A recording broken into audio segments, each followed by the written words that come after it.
We're live! We're Hello, everyone! Welcome to Refresh. It's our time to connect, be inspired, learn together, and ultimately feel our spirits lifted. To be refreshed, right? This is what Generation W is all about, and that's why we are so grateful to all of these amazing people who are really taking their time to spend it with us so we can learn together and do all those great things. Today, oh my goodness, we have the amazing, wonderful Dr. Olenda Johnson. I don't mean to embarrass her, but we were introduced. I know, it's okay. I have more time to do that, but I don't mean to. But you are amazing. I'm looking at the Coach K Center. I remember this distinctly, on leadership and ethics, a program brilliantly run by a good friend of ours, Sun Shun. At that gathering, I think it was 2 days, was also the equally amazing Lisa Shallett, who I hope is watching, and Ita Ekbadam, who I also hope is watching, all women, great leaders. And I remember distinctly your special abilities that drew me to you that day. They were evident then, they're evident now. You are a professor of leadership at the United States Naval War College. Whoa. Dr. Johnson? Oh man, Donna, it's so great to be able to hang out with you. And I distinctly remember that encounter at Coach K. I remember sitting at the table and just sort of being blasted away by your energy and your rapid fire questions. Like, okay, I need to hang on because I am in for a ride with this woman. What's so funny is that we were there, and actually at our table, there were like the United States, who was head of like all naval operations. And I'm like, oh my God. And then the former chief of staff. And I'm thinking, okay, whatever. Yeah. I find it. Leadership. Thousands of books have been written about leadership. Thousands of conversations. And yet, interestingly enough, in some ways it feels elusive. Like when you just sit there and say, okay, am I a leader or am I not a leader? What's it, leadership? You know good leadership when you get it, and you know bad leadership when you have it. Absolutely. You think about this every day. You train the leaders, our nation's leaders, to be great leaders. So I'm going to just start off with the easiest questions. Can you just fill in here? Yeah, as if I can give you a one-sentence statement that says, this is leadership. Right. So probably the best way for me to answer that, and I'll just tell you up front, I don't have anything prepared. So I am approaching this as just having a wonderful conversation with you in your beautiful home. So probably the best way I can address that question is by sharing a little bit about what it is that we actually do.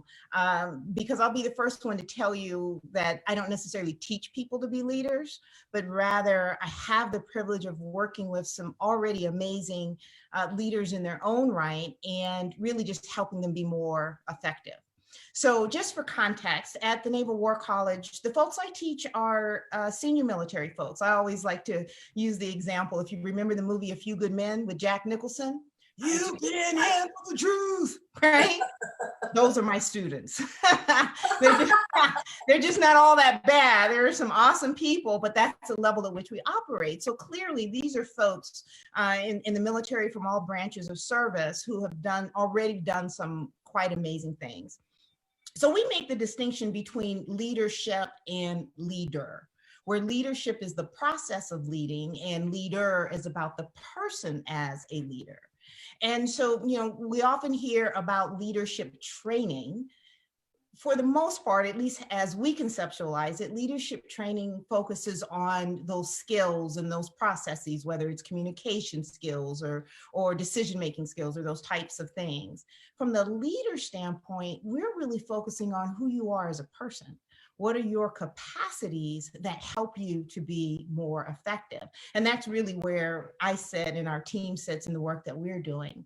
So with that in mind, this whole idea of leadership and what it is, and when you see it, is really about your ability to have a positive impact on others and enable them to support whatever your organization's or your team's missions are. It's not necessarily just limited to this box of skill sets. Right. And what we find is the more you understand yourself and you understand your proclivities, your personality preferences, your preferences for how you think, it ultimately helps shape how you go about leading, because there's not a one size fits all. There's not a one box that says these are the 6 steps to leading, and if you follow these 6 steps you'll be effective, because there's so many other things that come into play and so many other aspects of our context that shape our ability to be effective as leaders. Right. And I'm sure there's a book that says the 6 things you Right. need to be a leader. Probably more like 10,000 of them, right? It's interesting, not to totally stereotype, but in working with women as we do, I do a lot.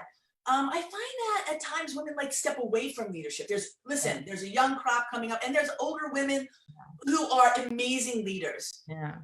But sometimes they just don't want to say, I'm a leader. Somehow, Right. you know what I mean? And it sounds to me that what you're talking about in leadership is really a journey into who we are, and understanding who we are. Yeah, it's interesting because I was thinking about that recently, and just for the record, it's not just women. I'm even seeing it with the amazing folks that I lead, that sometimes they don't see themselves as leaders. And what we know about that and why that happens is we all have our, without getting too academic, mental schema, right? We have our prototypes. So just as you said in the beginning, we know a leader when we see one, but do we really, right? So really what we're doing is we may have this image of what we think a leader is. For example, I just had this conversation with some of my officers who assume that in order to be an effective leader, you have to have charisma. Well, not necessarily so, but because we have that prototype in our mind, we think that if we don't fit that prototype, then therefore we couldn't possibly be leaders. And my charge is always, if that's the case, maybe we ought to reconceive of our definition of leader. If we only see a leader in one way, then that it many times takes us out of our own running, right? Because we don't see ourselves through that lens. But and I think there's also sort of this fear of, if I assume a leadership role, then I have to be perfect and I have to get it all right and I have to know everything and I don't have the full knowledge to be able to lead this team, or somebody else has more experience. Well, the reality is leadership is a team sport, right? It's not an individual act.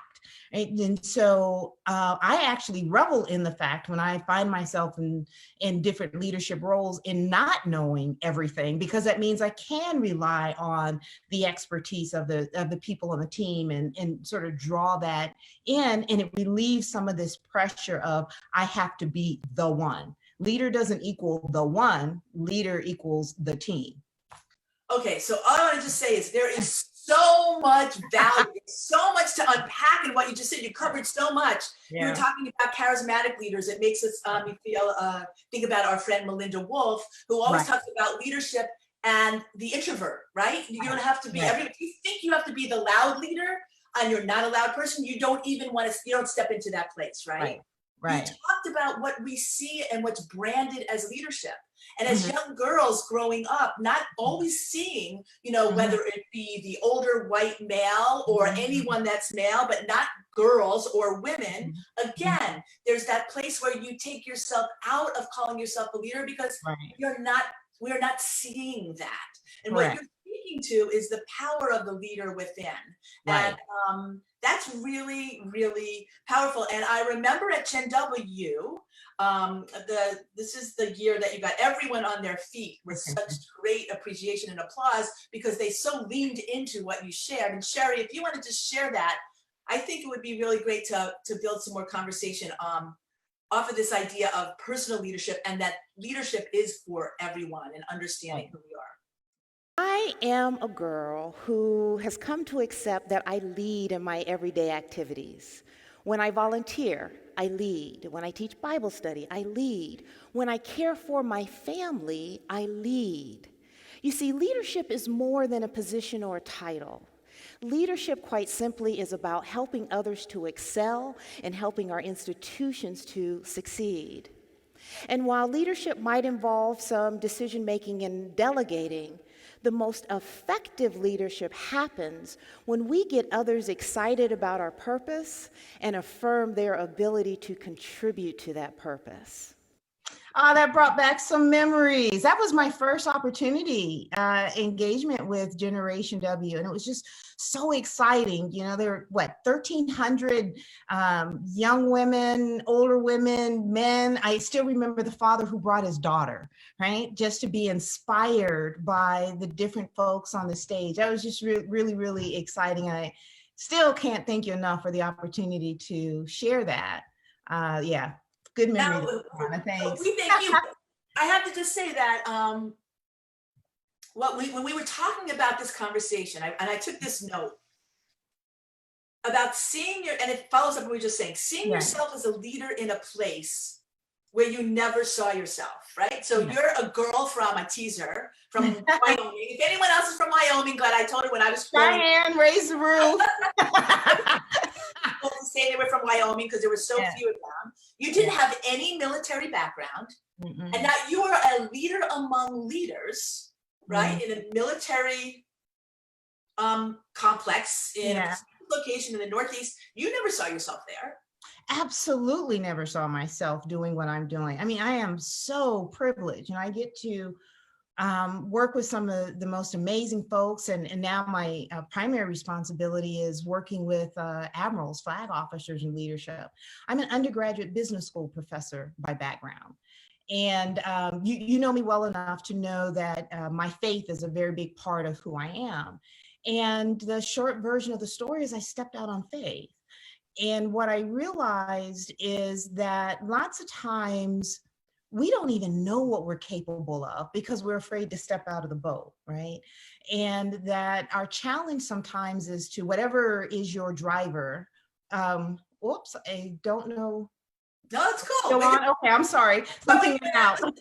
Okay. You in action. Woo. Okay. Woo woo. That, you know, whatever our driver is, whether it's our faith, whether it's our family, whether it's just sort of that our internal thing, that we need to listen to that voice and then be willing to follow that path. I think what has happened for me is I have discovered talents I never knew that I had. And it makes me excited to share that story with others to encourage them. What's been great about Generation W is, you know, having the opportunity to share my story, and then the number of people who follow up with me, you know, either via email or something along those lines that said, yeah, I've been thinking for years that I need to do X, or someone approached me about this and I was always afraid to take on something new because it didn't seem to be my specific area of expertise. But lots of times we don't know what we're capable of. And I am grateful for those who provided opportunities for me to explore more than what I am. And that's how I end up doing what it is that I'm doing. Well, so I have to just say in your bio, I love this line too. You said you work with organizations to instill in them, which is people, the courage and confidence to lead in their unique circumstance. Now, we are in a unique circumstance, which leads to this really great question from Lisa Shallett. Okay. What is your advice in an environment like this? To be away from your team, to have so much uncertainty, to have, and to most of all, build and strengthen trust with your team. You know, if, let's just start there. She goes on from there, but I think that's yeah. So it's interesting. So I'm going to use a word that's probably overused, but it is one that we find ourselves using quite a bit, particularly in our leader development efforts with our senior admirals, and that's empathy.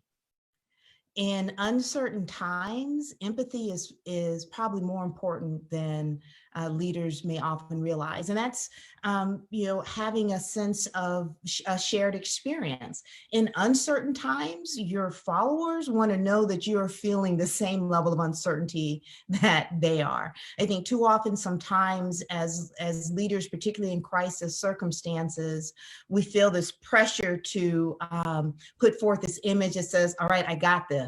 I got it all together and we're going to move forward. And sometimes that can actually be more unnerving to your team than if you're honest enough to say, all right, I am experiencing a little uncertainty here. You know, I got my kids in one room doing class, my spouse is in another room teaching, I'm doing this, so I am in the same boat. So I appreciate what you are experiencing. And when I know that you appreciate what I'm experiencing, I'm able to settle in as a follower and say, okay, my leader gets it. And Right. now I am better. I can give myself permission to recognize whatever it is I am dealing with, and then therefore become more effective for the team. That's the first thing that pops into mind. Well, and it's very relevant, right, in terms of what's happening today, because the follow-up to that was, how can we show leadership on a team? Like, so my team is the Brady Bunch, like many teams. Every morning, I love that Brady Bunch thing, even as we all get a little weary on Zoom. Right. But on a team, if we're not the leader on the team, how do we be great team members to support the leader? You said empathy is one thing. Yeah. Yeah. So it's interesting. So we have at the Naval War College, as you might imagine, in most military operations, chief of staff, our senior operational person, if you will, and a whole cadre of other folks who are in that role. And they have been amazing in making this quick transition in this high level of uncertainty. And I found myself a couple of weeks ago just literally shooting all of them an email and asking them, are you taking care of yourself? Right? Because they're going nonstop. They're leaders, if I would use that as the analogy to your question. And the way that I can be supportive of them is letting them know that I am thinking about and appreciate what it is that they are doing. And it's been amazing because a couple of them got back to me and said, I am so glad you asked me that question. I just realized I haven't stopped in 3 days.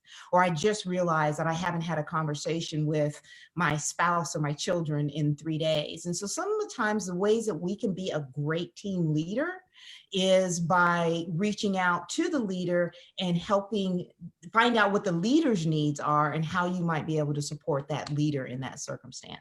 You know, I have to just tell you, I actually had that moment because I had somebody right before we started my team send me the most meaningful note.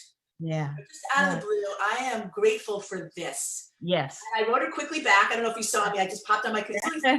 Started. And I told her, it just meant the world to me that you did that. Really, it was really strong. And the reality is, in that way, Donna, you and I are very much alike, but not everyone has sort of that, naturally that might not come to them. So I don't want anyone who's watching to feel like, oh, okay, I never thought of that, so I must be, I'm not that great of a person or something like that. We have a tendency to internalize what we see others do when we don't do it.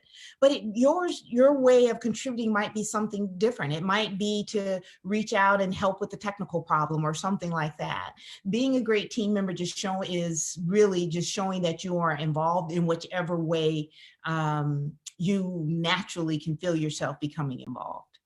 Right. So there's a woman, Marianne, Marianne, nice to see you. Always glad that you're with us. She has some insecurities about her own leadership abilities and the way people can respond to her or do or don't. And so she wants to know, is it better to lead by example? I think she's searching, or by doing. She's kind of, that's an interesting question, by example or doing. I don't know how to parse that, but we understand what she's asking. So I would actually address the first part of that question of having some insecurities. This is where we spend a lot of time focused on self-awareness, identifying where those insecurities come from. Are the insecurities coming from you're feeling like, hey, I'm not charismatic, or are they coming from, hey, I feel like I don't have the technological expertise? Because that once you understand yourself, then that can help you better figure out what's the most effective way for you to lead. I think leading by example is always a good action, right? It's always a good activity. So I always say, we have to walk the talk, but it shouldn't stop there. Sometimes we need to take the extra step and explain why we're doing what it is that we're doing. Because many times that's the piece that's missing, right? If we're, particularly as team members, sometimes it's helpful for us to understand the leader's thinking, understand why the leader made the decision that he or she made, understand why the leader wants to go in a different direction. If there's that lack of understanding, then the folks that your leader left to just try and guess, or left to make their own assumptions, which may or may not be correct. So leading by example is always a good thing, but coupled with explanation, of course, you don't have to explain everything, but at the appropriate times, if you share your thinking, you will be surprised at how much that helps the team congeal and follow, and as we say, jump on board with what the leader's intent is. Wow. Listen, we're going to just take a second. I want to say we have people from all over joining us. Okay. We're all kind of like gravitating towards your marriage. But Myra Martello, Dr. Myra Martello, Okay. from Colombia, and Renee Gilbertson from Colorado, and Asha Debo from Deutsche Banks, and Tony Richardson, and Rachel Vitti is here from Detroit. It's kind of here. Wow. It's really fun. So I love the fact that the community can connect in this way and spend this time. So hi, everybody. Hi, everybody. It's funny. I got a critique last week, a really helpful one from one of our community members who we adore. And she said, remind people because they join you late, like what you're doing. Right. So, Okay. So you are. Dr. I am Dr. Olenda Johnson.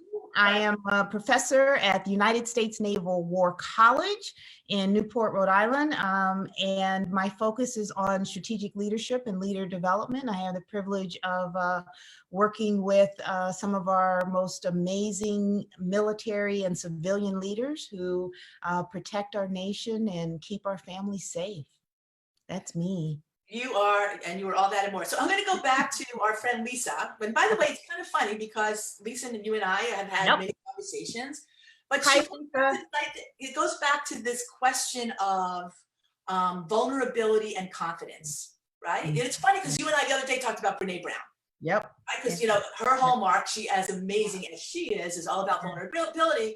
But how do you manage, right, being confident and being vulnerable at the same time as you lead a team?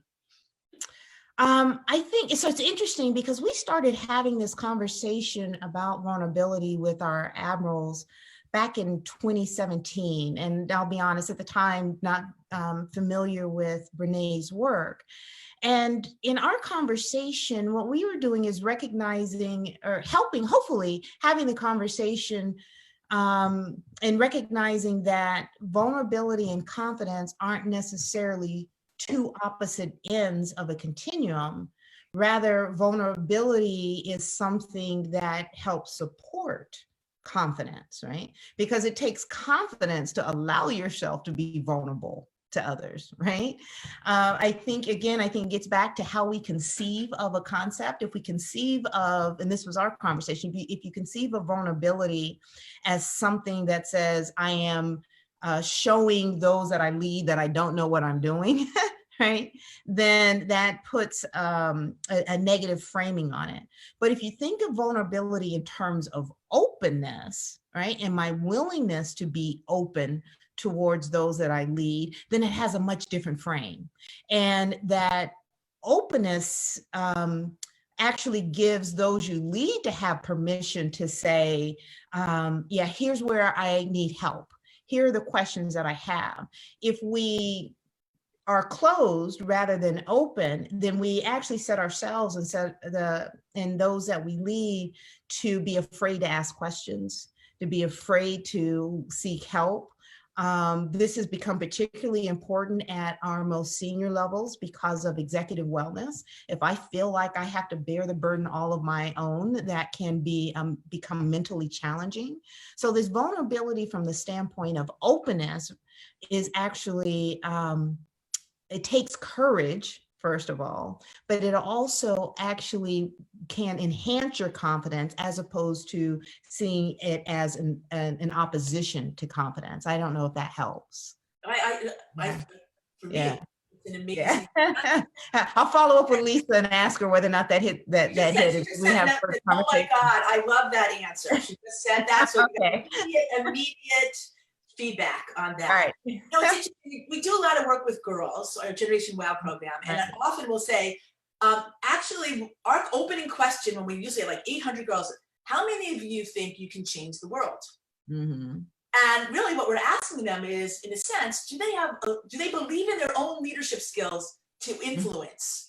Mhm. And I would want them all to be standing and cheering and say, I can do that. And interestingly, it's not, which actually forms the foundational work of Mhm. that, this idea of believing from within. So we always like to ask, like, if you had to give three things, three Mhm. pieces of guidance Mhm. for anybody who's watching this Mhm. about their personal leadership, Mhm. how to be a leader, how to lean into leadership, how to feel like you're a leader. Mhm. Okay, What so would that be? can I address your question about changing the world first? Of course. Because the first thing that comes to mind, and I am in exactly the same place. If you'd asked me that question 10 years ago, I would have been just like the folks, that you've encountered. They go, I can't change the world. But what I have come to realize is that you have an impact wherever you are. Yes. And there are some people who have been called on this earth to have this impact in a very grand way, such as yourself and the work that you do on a national scale. And there are others of us who just have impact within our immediate area of influence. One is not better than the other because cumulatively they all contribute to, okay, this is going to sound so trite, but making this a better place. Totally. Right? Like when I say to the girls, like, if you Yeah, talk to this person and you make that person smile, guess what? You you've made just a changed the difference. world. That's Like, exactly right. we're so aligned in that, Yeah, right? yeah. And Yeah, I think I've seen it, right? I've right? seen the difference just a small thing can do. And so my charge is always just don't sell yourself short. Do not sell yourself short because you have much more to offer than you realize. And we're all continuing to grow and we all continue to, we might even surprise ourselves and realize, even in the midst of this circumstance, in the midst of this pandemic, that there are things that we can do that we've never thought about doing before that can have an impact on others. And And that's everyone's sitting home and everyone told me, tell us what those are. Tell us what those are. yeah. So, okay. So your question about three things. I would say first and foremost, in terms of thinking about yourself as a leader, it goes back to something I said earlier to one of the other questions, and certainly is a center point for the work that we do. And it's this issue of self-awareness. There's a military philosophy, there are biblical sayings and a number of faith sayings and philosophies that all sort of center on this first know thyself, right? And if you understand yourself, you are in a better position to lead others. And really, I would extend it to know yourself and know others. As a leader, whether it's a small team or even in your household, taking the time, I would say, secondly, to get to understand others. It's been interesting. One of the big revelations, I have in the work that we do, I have a colleague, Professor Gene Anderson, who is the foremost authority on self-awareness in the Navy. And he works very closely with all of our folks and takes them through a battery of tests. And inevitably every year, as much as the students learn about themselves, we get feedback and they say, having gone through this, help me relate to my family more. Right? Or now I understand my teenage daughter, and why we haven't been able to connect. And it's the same thing in our work in our team environment, right?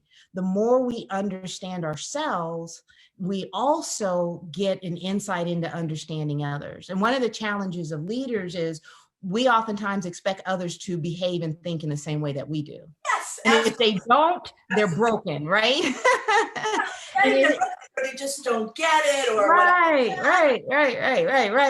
But it's not that they're broken. It's not that they don't get it. It's just they learn and process information in different ways, or their approach may be different. And as a leader, the onus is on us, I think, to make that extra effort to say, you know what? I tend to prefer this, right? So for example, I'm a big picture thinker, right? So I like to think in broad ideas, but I have this person on my team who is very detail oriented. And I have a tendency to brush that person off because details aren't my thing. But if I am going to be effective as a leader, I need to appreciate or take the time to appreciate that that's where that person lives and that's where that person can most contribute. And so instead of thinking of it as, okay, this person isn't useful, right, or isn't, meeting my intent, how can I leverage what that person brings to the table? But I never get there if I don't take the time to understand myself and to understand that other person. I would say the third thing then is give yourself permission to fail. Right? We are oftentimes, I would say, inhibited by either our own self pressures or our perceived pressures to be perfect or not make mistakes, or that if we make a mistake, the consequences will be too much for us to overcome. But, we've always heard that, you learn the most from your failures. And I think this gets back to how you conceive of a concept. If I think of a failure as just a negative thing and that the consequences are insurmountable, then I'm going to approach that as something to fear. Whereas any entrepreneur will tell you that their failures are where his or her innovations came from, right?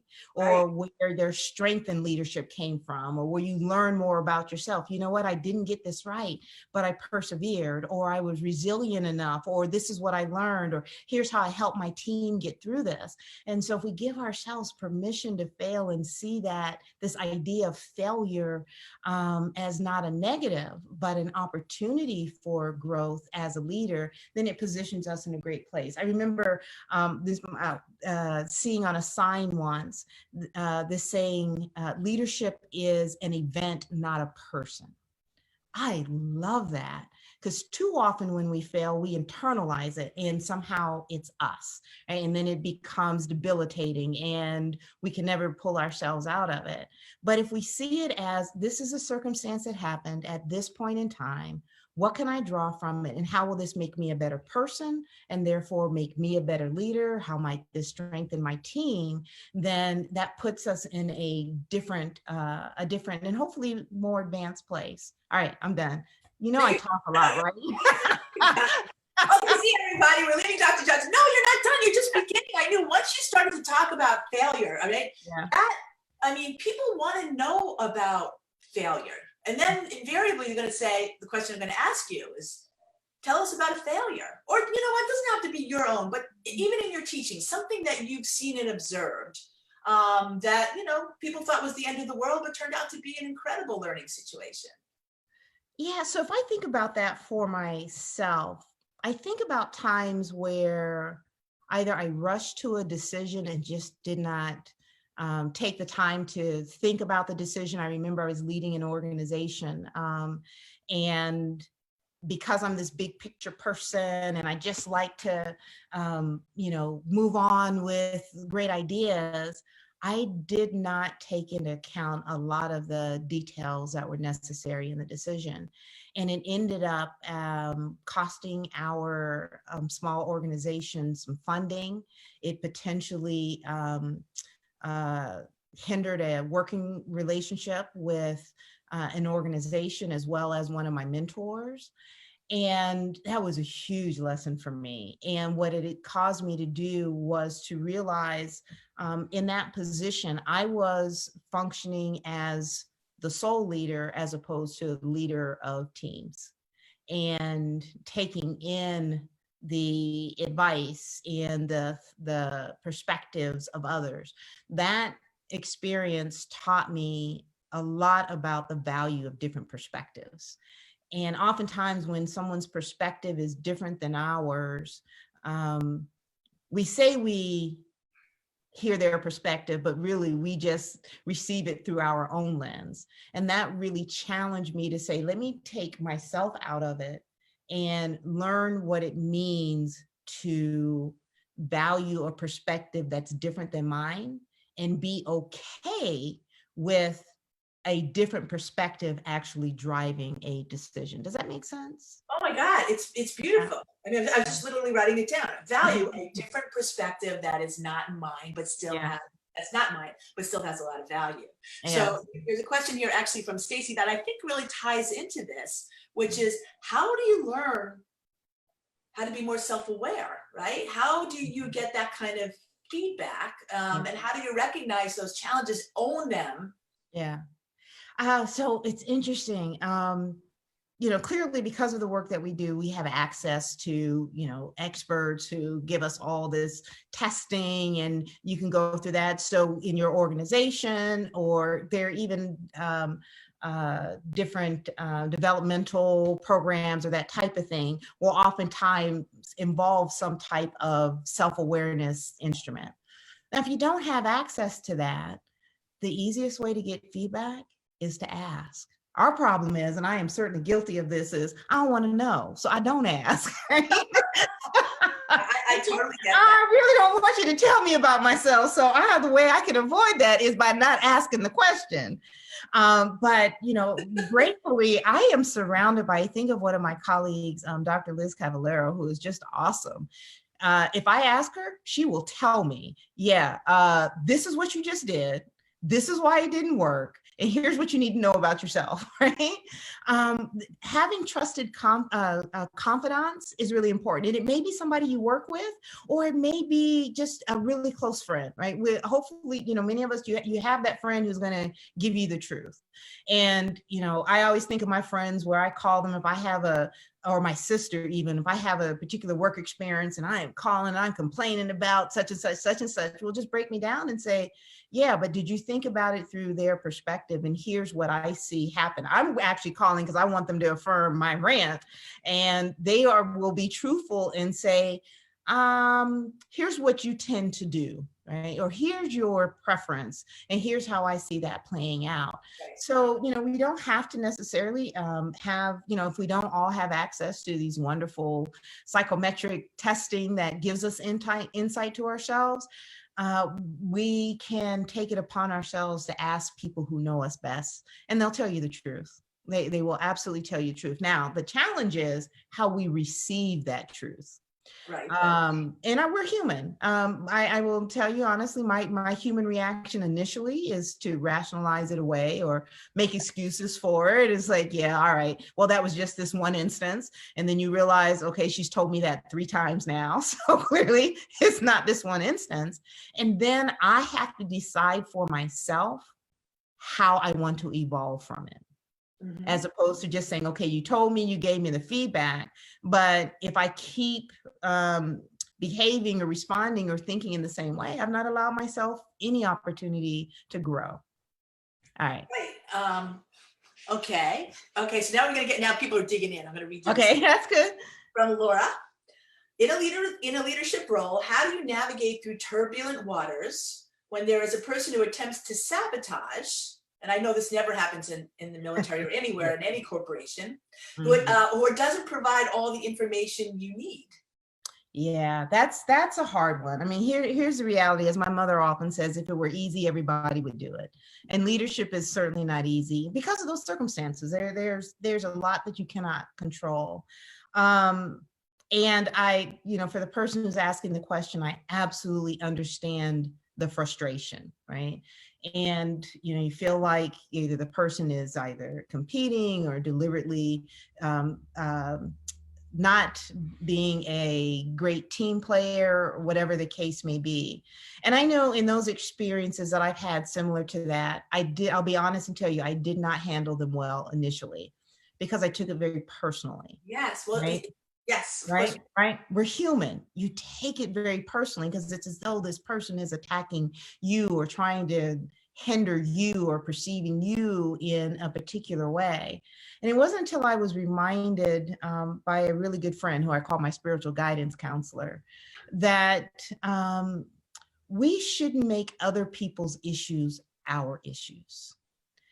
And what I had to realize from that is the person that I was dealing with in this particular instance had her own insecurities, and they were manifesting themselves in that type of behavior. And once I accepted that to be the case, I decided that the only thing that I can change is me. And the only thing that I can impact is how I respond to that person, right? Right. And ultimately, and it didn't happen overnight, but ultimately my change in attitude led to a change in her attitude. And what I also realized is that insecurity was being driven by a feeling of a sense of not feeling valued. So the more that I could offer value to her and affirm her, because, oh my gosh, brilliant, absolutely brilliant. But and I recognized that she had some very real concerns. And I failed to validate those and recognize those very real concerns. And so I placed the onus back on me. And rather than trying to, berate this person or move this person to act the way I wanted this person to act, because as a leader, you just don't have that control over. We're not puppet. If you're an effective leader, you're not a puppet master, right? You're someone who is engaging people and helping them want to be a part of the process. And so once I did that deep self-reflection for myself and changed my behavior, we ended up being extraordinary colleagues and really achieving some extraordinary things. That's a challenge of leading. So I would say to the person who asked the question, think about and sort of reflect on what may be underlying that behavior and how you are responding to that behavior and what you can do to perhaps help the person feel validated and continue to press forward. Well, this is nice. Somebody just posted, Cisteria, affirmation for you. Yes, my attitude can change somebody else's. Exactly. Right? Absolutely. All right, so I know you are very humble. Very. But would you be able to share a proud success story of yours in your travels? Oh, so I would, leadership development or not, maybe something else. Yeah. No, I will tell you what I am in terms of what I do and in terms of leadership. I can tell you that my proudest moment right now is I have a junior colleague who has been a mentee since she joined our team. And I am proudest of being able to see her fly. Oh my gosh. It is the most exciting thing. And I appreciate her allowing me to be a part of the journey. And we developed, and it's a great example because of personality wise, we are on two different ends of the extreme. And so I've had to grow in how we work together, and so has she. But the greatest thing for me is being able to turn over the reins and say, all right, this is yours now, and sort of sit back and watch her watch her fly. That for me, that's the proudest moment. That's the proudest moment. It's funny you bring up mentorship because then I think about the connection between mentorship and leadership. It's a very kind of personal leadership relationship in a sense. And you're both, and it's interesting because you're not necessarily only leading her, she is leading you. So it's without a question mutual leadership, mentorship relationship. Right. Without question. I think I have other colleagues who know much more about mentorship, have studied it and researched it, and I'm sure they'll have an opportunity to provide a better answer than the one that I am going to provide. But I can speak to it in terms from experience as opposed to being an expert in the field. And what I have found is that the most effective mentoring relationships are those that occur naturally, as opposed to those that are forced and formally dictated. And people have to be willing, have to want to be mentored. Mentors have to want to mentor. Yes. And as a person who never necessarily saw herself as a mentor, but have over the years certainly been in that role, even with doctoral students, I also have to be open to learning from my mentees. As us, if I can say it this way, us old hats know what we know just based on what our journey is, right? But the environment continuously changes. And so what may have worked for me as my career evolved may not be the same thing or may not be necessary for the folks who are coming up now. And so it's sort of this almost a 360 thing, right? It's not just one way direction. The mentor is providing guidance and counsel to the mentee, but it goes the other way around. The mentor can absolutely learn quite a bit from the mentee as well. Right, but peer-to-peer mentoring in a sense. As well, yeah. Right? Well, listen, as these conversations go, we know that they could extend well beyond this. Wow, yeah. I know personally, I want to go back and watch it again. There was so much richness and depth in so many of the ideas that you shared with us. And I want to say thank you so much from the bottom of my heart and all of our communities. There's apparently a lot here. There's a note from Stacy to me. She says, remind everybody that you can share this conversation. Yeah. It would be to the top of our Facebook page today, because people are asking how they can share afterwards. Yeah. And then, let me just say, one other note from me, the refreshment will continue next week. Wednesday at noon is our day and time with Dr. David Szymanski, who is the president of the University of North Florida. And we're excited about having a university president join us because there's so many questions about college education, higher education these days for anybody who has kids. If you are the kids, right? Or where am I going? What am I doing? What have we learned in this COVID environment about what education can be when on the other side? It will be really interesting. He's a dynamic guy. He has lots of energy and hopefully have lots of answers, but I know that he's searching for a lot of the answers as we are as well. So if anybody has any questions, Generation W is here every single day. We're here all about educating, inspiring, and connecting. Just send us an email if you want at info@genwow.com. Let's continue to connect. And on behalf of Generation W, on behalf of Dr. Olenda Johnson, on behalf of all of our friends, on behalf of all of you who make Generation W what it is, we say we'll see you next week or before, hopefully. Oh, one more thing, Generation Wow, which is our Teen Grow Mentoring Program. We can dig so deep into that. Well, we have this incredible group.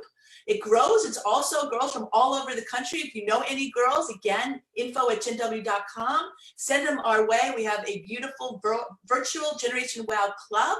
We have people that come and talk to us. The girls share. It's a really great place for them to de-stress, share their ideas, and I love them so much. I really do. So Gen Wow's Fridays at 4 o'clock.